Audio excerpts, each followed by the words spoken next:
नमस्कार दोस्तों। इस वीडियो में हम अंगूठे लाल और आकाश का जादूगर के सेकंड पार्ट के बारे में बात करेंगे। तो आइए दोस्तों, कहानी आकाश का राजकुमार अंगूठे लाल सीरीज की पार्ट 2 स्टार्ट करते हैं। अगले ही पल खड़ा, हे भगवान, यह तो वास्तव में कोई प्रेत है। बना भला किसी बच्चे का भी ऐसा पैर हो सकता है। घबराइए नहीं श्रीमान, यदि आपने शहर तक मुझे लिफ्ट दी तो आपका कोई नुकसान नहीं पहुंचेगा। मैं तैयार हूं, भीतर आ जाओ। शुक्र है, जल्द ही काम बन गया। अब जितनी तेज गति से हो सके गाड़ी चलाइए। जी जी, बहुत अच्छा। अगले ही पल कार चालक ने कार पूरी गति से शहर की ओर दौड़ा दी। रेड किंग उस कार में मौजूद है कमांडर, जल्दी से उसे पकड़ो वरना वह फिर हाथ से निकल जाएगा। उड़ने की स्पीड बढ़ा दो और उसका पीछा करो। उस बार वह किसी भी कीमत पर हाथ से नहीं निकलना चाहिए। अंगूठे लाल को भी अपना पीछा किए जाने का पता चलते देर नहीं लगी। ओह, वे तो बहुत नजदीक आ पहुंचे। अब क्या करूं? प्लीज गति और बढ़ाइए, बना आप मेरे साथ साथ आप भी मुसीबत में फंस जाएंगे। ओह, बस इससे ज्यादा गति में नहीं बढ़ा सकता, वरना गाड़ी मेरे कंट्रोल से बाहर हो जाएगी। आगे शायद मोड़ है, मुझे भी उसी मोड़ का फायदा उठाना होगा।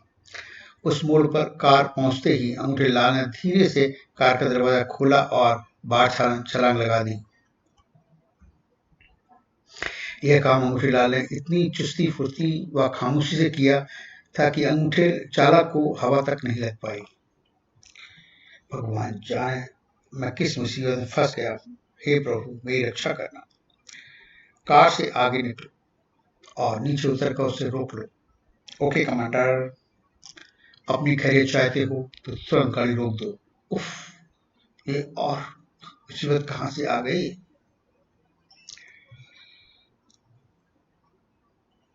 भयभीत होकर चालक ने गाड़ी रोक दी। अरे, भीतर तो ड्राइवर के अलावा और कोई भी नहीं है। आए, वह विचित्र इंसान कहाँ गया? ए मिस्टर, वह व्यक्ति कहाँ गया जिसे तुमने लिफ्ट दी थी? मुझे कुछ मालूम नहीं। वैसे कुछ देर पहले तक वह जरूर पिछली सीट पर मौजूद था। उफ, लगता है रेड किंग फिर धोखा देकर निकल भागा। कमांडर, मेरी विचारधारा फिर रेड किंग का पीछा कर रही है। वह पीछे मोड़ पर कार से कूद गया था और इस समय वह कच्चे रास्ते से होकर शहर की ओर बढ़ रहा है। ओह, तुम सब जल्दी से मेरे पीछे आओ। अगले ही पल हम उसे दूसरी ओर से घेरने का प्रयत्न करेंगे। हे ईश्वर, तेरा लाख लाख धन्यवाद जो तूने मुझे इन भूत प्रेतों से बचा लिया। इधर रेड किंग कच्चे रास्ते दौड़ दौड़ता भोर होने के साथ ही शहर पहुंच गया। अरे, यह कैसा विचित्र इंसान है, पूरे 1 फीट का भी नहीं होगा। हे भगवान, क्या यह बौना इस जाति का है?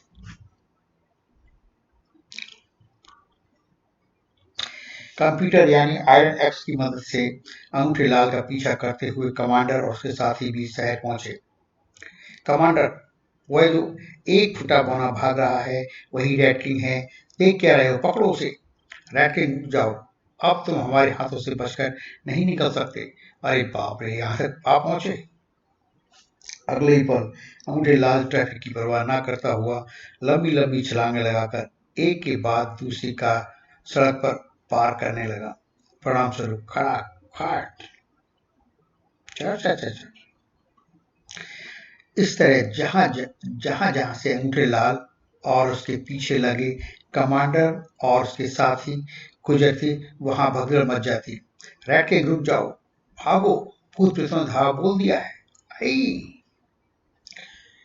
किसी ने पुलिस को फोन किया तो कई पुलिस जीपें भी उनके पीछे लग गई। किसी दूसरे ग्रह के वासी प्रतीत होते हैं, लेकिन वह अंगूठा सरीखा बालक कौन हो सकता है? भगवान जाने, ड्राइवर गति बढ़ाओ, हम उन्हें हर सूरत में पकड़ना ही होगा, वरना जनजीवन छिन-भिन हो जाएगा। जी साहब। उधर अंगूठेलाल भागता भागता जैसे ही एक गली में घुसा, उसे आगे से बंद देखकर बुरी तरह बौखला उठा। उफ, अब क्या करूं? अगले ही पल उसका कद बड़ी तेजी से बढ़ रहा। हे भगवान, यह मैं क्या देख रहा हूँ? उई माँ, यह तो तार की तरह लंबा होता जा रहा है। देखते देखते अंगूठेलाल 200 फीट से भी अधिक लंबा हो गया और अरे बाप रे! एक डग भरते ही वह सामने वाली इमारत की छत पर था।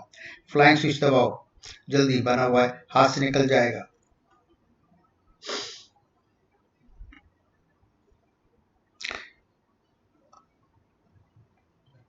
इधर कमांडर और उसके साथी फ्लाइंग स्विच दबाकर उड़े। उधर अंगूठेलाल दूसरा डग भरकर दूसरी ओर उतर गया।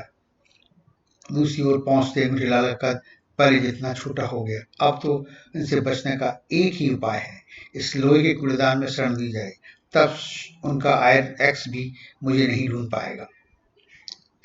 अगले ही पल सौभाग्य से उस कूड़ेदान का ढक्कन भी था, जो पेचों के सहारे उसके साथ ही लटक रहा था। अंगूठेलाल ने वह ढक्कन ऊपर कर लिया। बस, अब मैं पूरी तरह सुरक्षित हूँ। तभी कमांडर और उसके साथी उड़ते हुए वहां आ पहुंचे, लेकिन अंगूठेलाल उन्हें दूर दूर तक कहीं दिखाई नहीं दे। उफ, पता नहीं इतनी जल्दी वह कहाँ गायब हो गया। मिस्टर आयरन एक्स, कृपया रेड किंग की पोजीशन बताइए। सॉरी कमांडर, मैं उसकी विचारधाराओं को कैच नहीं कर पा रहा हूँ। शायद वह ऐसी जगह छुप गया है जहाँ मेरी तरंगें उस तक नहीं पहुंच पा रही हैं। ओह!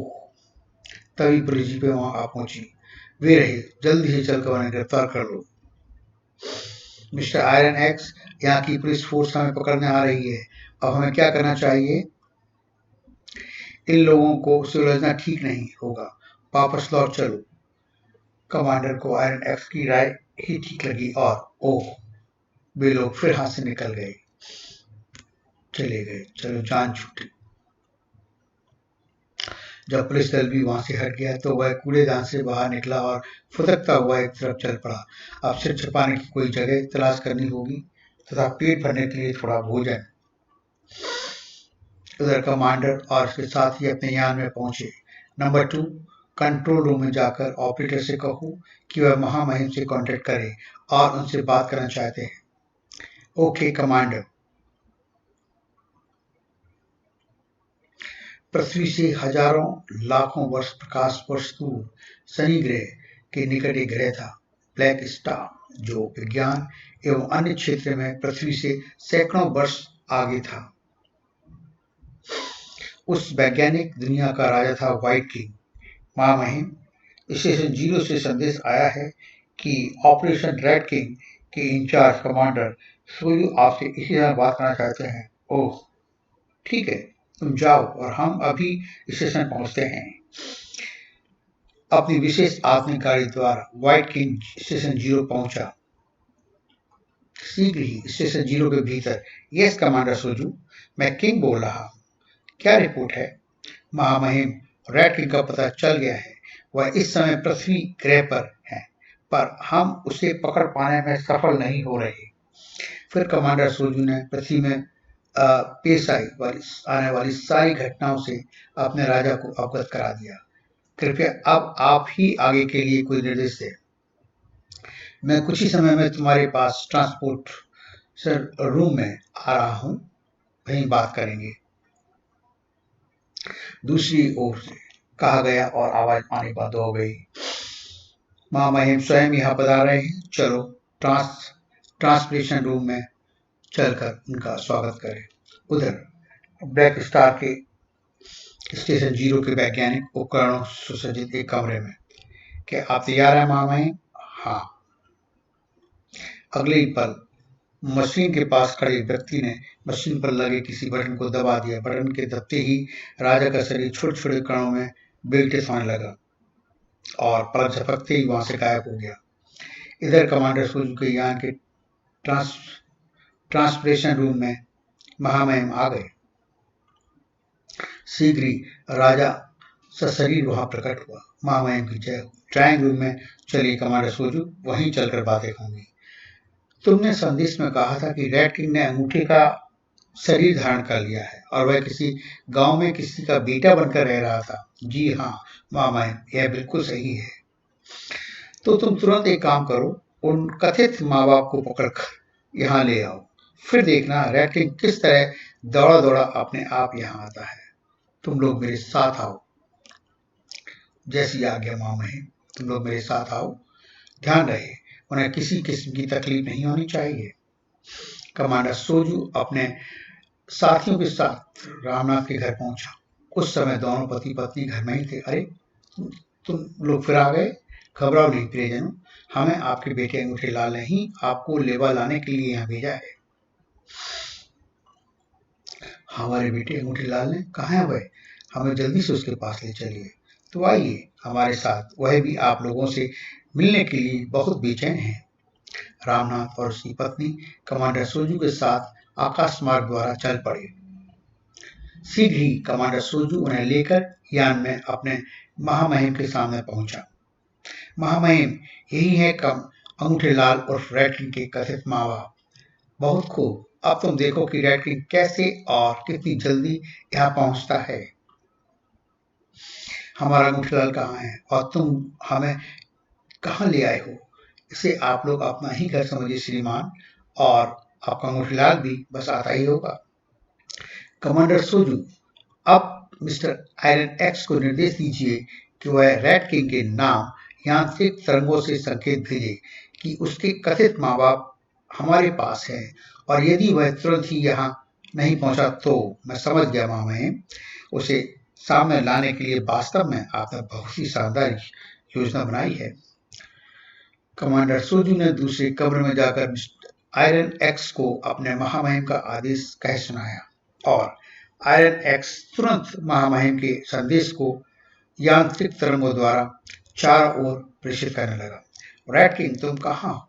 जहाँ कहीं भी हो, यह चेतावनी ध्यान से सुनो। यदि तुम तुरंत ही कमांडर सोजू के यान में नहीं पहुंचे तो तुम्हारे कथित माता पिता कलावती और रामनाथ को मौत के घाट उतार दिया जाएगा। वे दोनों ही इस समय हमारे कब्जे में हैं तथा महामहिम भी इस समय पृथ्वी पर आए हुए हैं और हमारे साथ हैं। तुम्हें 8 घंटे का समय दिया जाता है। तुम जहां कहीं भी हो तुरंत अपनी मानस तरंगों से सूचित करो कि तुम्हें हमारा संदेश प्राप्त हो गया है या नहीं। नहीं नहीं, मैं अपने प्रिय माँ बाप को हरगिज नहीं मरने दूंगा। मुझे तुम्हारा संदेश मिल गया है मिस्टर आयरन एक्स। मैं जल्द ही यान में पहुंच रहा हूँ, लेकिन ध्यान रहे मेरे माता पिता को जरा भी कष्ट नहीं पहुंचना चाहिए, वरना तुम सब पछताओगे। विचारों से संदेश देने के साथ ही अंगूठे लाल खाना छोड़कर उठा और होटल से बाहर निकलकर पूरी शक्ति से गांव की ओर दौड़ पड़ा। अरे पकड़ो पकड़ो उसे, बिना पैसे दिए भाग रहा है। अरे उस विचित्र बालक को अचानक हुआ क्या? पता नहीं, शायद पागल हो गया लगता है। मुबारक हो कमांडर, रेड किंग को हमारा संदेश मिल गया और वह शीघ्र ही यहाँ पहुंच रहा है, लेकिन उसने चेतावनी दी है कि उसके मुंह बोले माँ बाप को कोई कष्ट नहीं होना चाहिए। खुद महामहिम की योजना सफल हुई। चलकर उन्हें खुशखबरी देते हैं। महामहिम की जय हो। महाराज, आपकी योजना सफल हुई। रेड किंग कुछ ही घंटे में यहाँ पहुंचने वाला। शाबाश। आप लोग बताते क्यों नहीं कि हमारा अंगूठे कहाँ है, और आप लोग बार बार अंगूठे को रेड किंग कहकर क्यों पुकार रहे हैं? क्या संबंध है आप लोगों का उससे? थोड़ा सा धैर्य रखें श्रीमान, आपके अंगूठे के यहाँ पहुंचते ही आपको सब कुछ मालूम हो जाएगा। लगभग 4 घंटे पश्चात। महामहिम की जय हो। महाराज, रेड किंग यान में आ चुके हैं। ओह, तुरंत उसे हमारे सामने लाओ। कुछ ही देर में सैनिक जाकर अंगूठे लाल को वहां ले आया। अंगूठे, मेरा बेटा, मेरा लाल। माँ बापू, एक दूसरे से गले मिलने के बाद तुम दोनों ठीक तो हो ना? माँ बापू, हम तो ठीक है बेटे, लेकिन ये लोग कौन हैं? तुम्हारे पीछे क्यों पड़े और हमें यहाँ क्यों लाए हैं? तो मैं इसलिए पकड़ कर लाया गया कि यदि रेड किंग हमारे साथ चलने को तैयार ना हो तो तुम दोनों को इसके सामने ही मौत के घाट उतार दिया जाएगा। पिताजी, यदि इन दोनों को कुछ हुआ तो याद रखिए, मुझे भी आप कभी नहीं पा सकेंगे पिताजी। मैं अपने शरीर को जला डालूंगा और मेरी आत्मा हमेशा हमेशा के लिए आपसे दूर हो जाएगी। नहीं नहीं बेटा, ऐसा मत कहो। यदि तुम्हें कुछ हो गया तो मैं भी जिंदा नहीं रह सकूंगा। मेरे साथ घर चलो बेटा। तुम जैसा कहोगे मैं वैसा ही करूंगा। देखो, तुम्हारे बगैर इतने दिनों में मेरी क्या हालत हो गई है। मैं एक शर्त पर आपके साथ वापस चल सकता हूँ पिताजी, कि आप मुझे शादी के लिए कभी जोर नहीं देंगे। ठीक है, मुझे तुम्हारी यह शर्त मंजूर है, और कुछ भी कहोगे वह भी। अंगूठी लाल प्रसन्नता से राजे गले लग गया। आह मेरे अच्छे बेटे, डैडी, मेरे बेटे। लेकिन बेटे, तुम्हारा असली शरीर कहाँ है और तुमने यह शरीर क्यों धारण किया। मेरा शरीर मेरी याद में है पिताजी। बाकी सारी कहानी मैं आपको फुर्सत में सुनाऊंगा। तभी रामनाथ, जिसकी आंखें उनकी बात सुनकर आश्चर्य से फटी जा रही थी, बोल उठा। बेटा अंगूठीलाल, ये सब क्या चक्कर है। आखिर ये लोग कौन हैं और इनका तुम्हारे साथ क्या संबंध है। तुम इन्हें पिताजी और यह तुम्हें बेटा क्यों कह रहे हैं। तुम्हारा कौन सा शरीर यहाँ में रखा हुआ है। बापू, ये मेरे पिताजी हैं, ब्लैक स्टार ग्रह के राजा व्हाइट किंग, और मैं ब्लैक स्टार का राजकुमार रेड किंग। हमारा ग्रह आकाश से यहाँ से हजारों लाखों प्रकाश वर्ष दूर शनि ग्रह के पास है। मेरी तो कुछ समझ में नहीं आ रहा। यदि तुम दूसरे ग्रह के वासी हो तो तुम अपने ग्रह से यहाँ कैसे आ गए और मेरी पत्नी के अंगूठे रूप में हमारे बेटे कैसे बन गए। यह एक लंबी कहानी है बापू, फिर भी सुनाता हूँ, सुनिए। पिताजी मेरी इच्छा के विरुद्ध जबरदस्ती मेरी शादी हमारे ही ग्रह की एक लड़की से करना चाहते थे, जबकि मैं अभी शादी करना नहीं चाहता था। जब पिताजी मुझ पर बहुत जोर डालने लगे तो मैं एक दिन चुपचाप अपने गृह से भाग निकला। पिताजी ने मेरी तलाश में अपना विशेष खोजी दस्ता भेज दिया। मैं उनसे छुपने के लिए एक ग्रह से दूसरे ग्रह में भागता रहा। अंत में उन्हें छका कर मैं किसी तरह आपकी पृथ्वी में पहुंचने में सफल हुआ। मैंने अपना यान एक ऐसी पहाड़ी के बीच उतारा जो मेरे लिए सुरक्षित थी। यहाँ तक तो सब ठीक है, लेकिन यदि मैंने यहाँ से बाहर कदम रखा तो मेरे अजीबोगरीब चेहरे को देखकर यहाँ के बाशिंदे तरह तरह की बातें बनाएंगे और मैं परेशानी में फंस जाऊंगा, जबकि बाहर निकले बिना भी गुजारा नहीं है। कुछ सोचकर मैंने अपना शरीर यान में ही छोड़ दिया और अदृश्य आत्मा के रूप में यान से बाहर निकलकर आसपास घूमने लगा। वाह, कितना सुंदर है ग्रह है। घूमते घूमते एक दिन मैं तुम्हारे गांव पहुंचा और संयोगवश तुम्हारे ही घर में सर्वप्रथम प्रविष्ट हुआ। भगवान, मैं खेत पर जा रहा हूँ, समय पर खाना ले आना। मैं नहीं लेकर आऊंगी तो घर में और है ही कौन जो मुझे तुम लोगों का दुख दर्द समझने में देर नहीं लगी। बेचारे संतान ना होने के कारण अपने जीवन से बहुत दुखी हैं। मुझे इनके लिए कुछ करना चाहिए, लेकिन क्या। और मैं अभी आप लोगों की मदद के लिए इस बारे में सोच ही रहा था कि हाय, मैं मर गई, मेरा अंगूठा। ओह बेचारी, इस गरीब स्त्री का अंगूठा कट गया। कितनी बुरी बीत रही है इनके साथ। मैंने उनकी देखा, आपकी पत्नी ने अपने दुख की परवाह न करते हुए कटे हुए अंगूठे को एक कपड़े में लपेटकर एक आले पर रख दिया। और कटे अंगूठे पर पट्टी बांधने और खून साफ आदि साफ करने के पश्चात फिर सब्जी काटने में लग गई।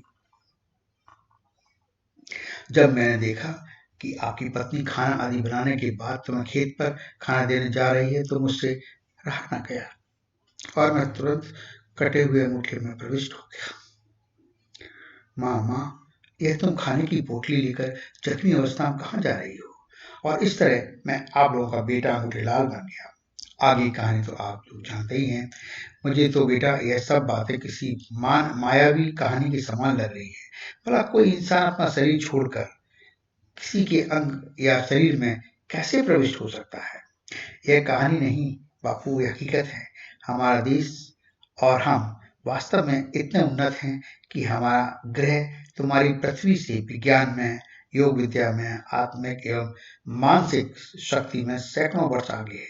बस तुम्हारी पृथ्वी ग्रह की ही नहीं, बल्कि किसी भी ग्रह की कोई भी भाषा न केवल बोल और समझ सकते हैं, बल्कि लिख भी सकते हैं। शरीर त्याग कर भी आत्मा से संसार का सभी सुख भोग सकते हैं। जहाँ चाहे जा सकते हैं, जहाँ चाहे आ सकते हैं। हाँ, शरीर धारण करने पर कुछ कामों में जरा रुकावट जरूर आती है। बेटा, मुझ गंवार को तो यह सब बातें सपने जैसी ही लग रही हैं। ठहरो बाबू, आइए मैं अपने कथन की पुष्टि करता हूँ। कमांडर सोजू, मेरा यान दक्षिण दिशा में पहाड़ियों के मध्य खड़ा है। यान में मेरा शरीर भी रखा है। कृपया यान समेत मेरे शरीर को यहाँ ले आइए। जो आज्ञा रेड किंग। लगभग 15 मिनट पश्चात कमांडर सोजू रेड किंग के यान को लेकर अपने यान के निकट उतरा और उसमें से राजकुमार रेड किंग के निर्जीव शरीर को निकालकर अपने यान में प्रविष्ट हुआ।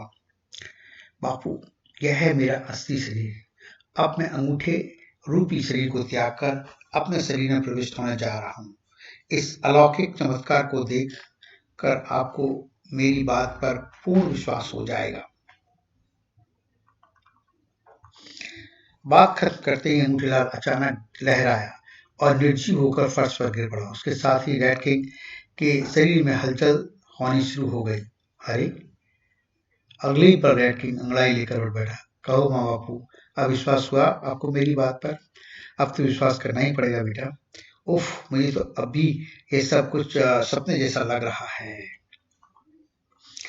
अच्छा माँ बापू, अब मुझे आगे दीजिए। पिताजी के साथ मुझे अपना देश वापस जाना होगा।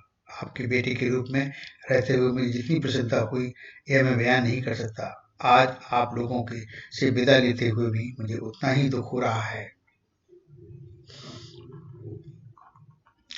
लेकिन बेटा, तुम्हारे जाने के बाद हम किसके सहारे जिएंगे?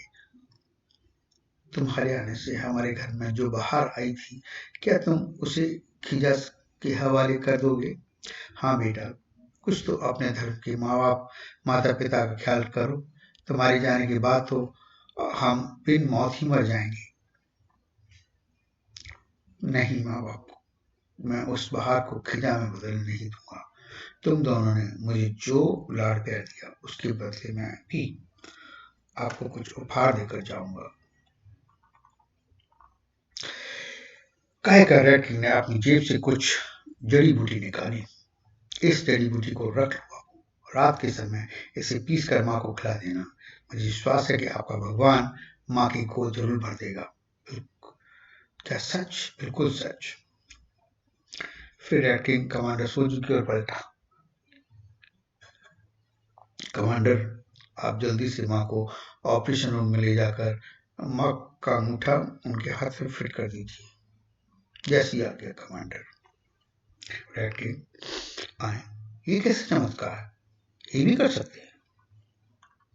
कमांडर सोजू अंगूठे को फर्श से उठाकर कलावती को ऑपरेशन थिएटर में ले गया। आप यहाँ लेट जाइए। अच्छा भैया। कुछ देर बाद कलावती कमांडर सोजू के साथ वापस उस कमरे में पहुंची जहां सब लोग मौजूद थे। देखो जी, मेरा अंगूठा फिर से पहले ऐसा हो गया। मैं इसे पहले की तरह हिला उठा भी सकती हूँ। हे भगवान, यह मैं क्या चमत्कार देख रहा हूँ। कटा हुआ अंगूठा इतने दिनों बाद फिर हाथ में जुड़ गया और पहले ऐसी हरकत भी कर रहा है। एक शानदार दावत देने के बाद रेड किंग और अंगूठेलाल ने रामनाथ और कलावती से अश्रुपूर्ण विदा ली। अच्छा माँ बापू, विदा। तुम लोग मुझे हमेशा याद रहोगे। तुम भी हमें हमेशा याद रहोगे नेक बेटे। जाओ, ईश्वर तुम्हें हमेशा प्रसन्न रखे। शीघ्र ही चले गए। हाँ, लेकिन यदि हम अपने आप बीती यह घटना किसी को बताएंगे तो वे शायद विश्वास नहीं करेंगे। चलो अब घर चलें। रामनाथ ने घर पहुंचकर उसी रात रेड किंग द्वारा दी गई जड़ी बूटी पीसकर अपनी पत्नी को खिला दी और साल भर के भीतर ही रामनाथ और उसकी पत्नी की खुशी का उस समय पारावार ना रहा जब उन्हें एक नन्हे सा स्वस्थ और खूबसूरत बालक पैदा हुआ। इसके बाद उन्हें जिंदगी में भगवान से कभी कोई शिकायत नहीं हुई। तो दोस्तों, अंगूठीलाल और आकाश का राजकुमार की कहानी यहाँ समाप्त होती है। आगे इस सीरीज में और भी कहानियां हैं, वो हम बाद में पढ़ेंगे। आशा है आपको ये अंगूठीलाल सीरीज पसंद आई होगी। बाद में मिलते हैं। Okay, bye bye, see you.